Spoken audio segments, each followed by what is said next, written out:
ولا مال الدنيا كله يخليني اعمل حاجه تغضب ربنا يا كفره. لا،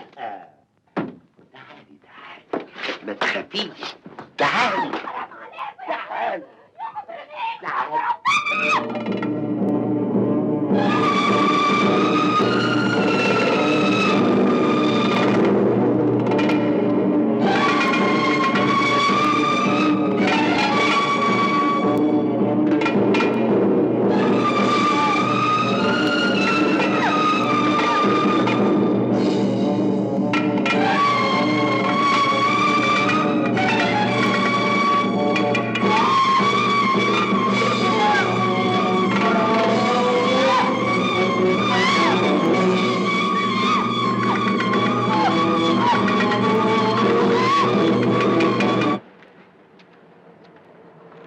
بقالنا 3 ساعات واقفين. اعمل حاجه في العربيه يمكن تدور. انا بشتغل قدامك اهو ما قدرتش. ما تعمل حاجه انت. اعمل ايه؟ انا سواق وينش يا ابني، مش ميكانيكي سيارات. خلاص نقعدوا فيها للصبح بعدين يحلها ربنا. اقعد فيها لوحدك، انا وصلت الامانه وخلاص. انا ما اقدرش اسيب مراتي وابني لوحديهم. مش كده يا جابر؟ انت يا جدع.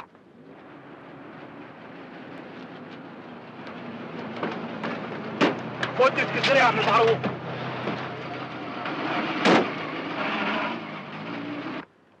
اعمل له ايه بقى؟ انا همسكه بالعافيه.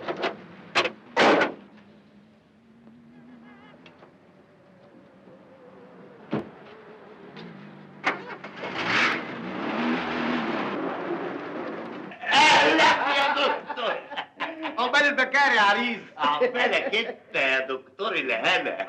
مش قلت لكم انها هتوافق طوالي؟ طوالي مين؟ دي ما وافقتش الا والسكينه على رقبه ابنها. يعني كانت معترضه؟ قول له انت بقى يا سالم بيه. دي بهدلتني بهدله اللي هي، بس بيني وبينك البت تستاهل. ايوه بس كده يعني تبقوا دخلتوا في جريمه اغتصاب. جريمة ايه بس؟ هو كان حد شاف حاجه؟ مش يجوز يعني انها تحكي لجوزها على كل اللي حصل؟ في واحده تحكي على فضيحتها. لنفرض يعني 1 في المليون انها حكت لجوزها عن كل اللي حصل. عارفين ايه اللي ممكن يحصل بعد كده؟ هيحصل ايه يعني؟ فضيحه بجلاجل لراجل السياسه، مصيبه لرجل الاعمال، والنار اللي ما بتحرقش بتلسع. الدكتور نزيه عنده حق. الله، انتوا ناويين تطيروا كاسيلي في دماغي ولا ايه؟ ما احنا لازم نعمل حساب لكل حاجه يا معلم. طب انا اعمل ايه دلوقتي؟ احنا نخلص منها ونستريح، بس الاول نشوف اذا كان حد شافها وهي جايه على هنا ولا لا. انا بروق، انت زفت يا عيوني الزفت. حد شافك ياد وانت جايب بدور؟ حد شافني؟ عيب يا معلمه، ده انا واعي للحاجات دي قوي.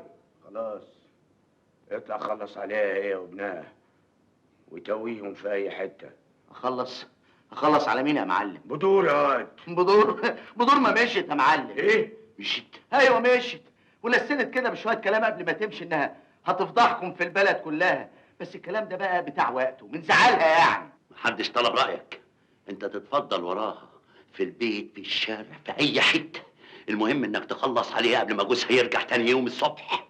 انت فاهم؟ فاهم، بس من غير مؤاخذه الكلام ده يلزم له اتفاق تاني. هدفع لك اللي انت عايزه. وانا خدام اللي يدفع. يا بدور يا ام حضرة الظابط. يا بدور، ايه اللي حصل؟ ايه اللي قطع هدومك كده؟ بدور خلاص، بدور ماتت يا جابر. قتلوها المجرمين بعد ما قتلوا شرفها وشرفك. فهميني ايه اللي حصل؟ عرضي وعرضك راحوا يا جابر، خدوهم اللي ما بيرحموش. بدور فهميني، انت بتتكلمي عن مين؟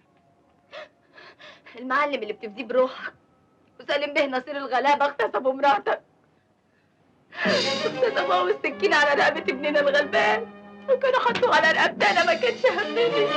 ضيعت روحي بدل ما اضيع شرفي.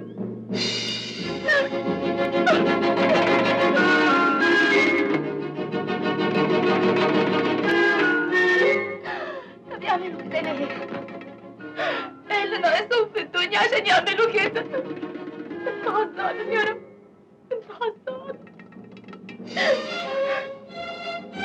جابر تعال